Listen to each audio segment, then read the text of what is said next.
Welcome. In this tutorial, we will learn how to change the name of your channel. The steps are very simple. I will guide you to change channel name and handle name both from PC and mobile. First, from PC. Just come to your channel dashboard, scroll down and click on the customization. Here you will find three options. Click on the basic info. Your first option is name and second is handle. Now edit your name as per your requirement. My advice is to change the handle name also to match your new channel name. Now click on publish and you are done. You can subscribe my channel for to the point and research based videos. Now let's do it on mobile. Open YouTube Studio app on mobile.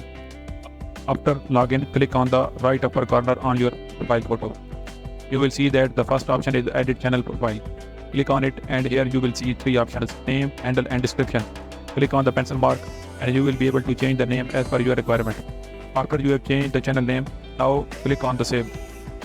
Warning, you can change your channel name twice in 14 days. Now that you have changed your channel name, just tell me in the comments about your new channel name. So that's it guys, I hope you have find this video helpful. I expect you to like this video and I will see you in the next video. Till then, goodbye.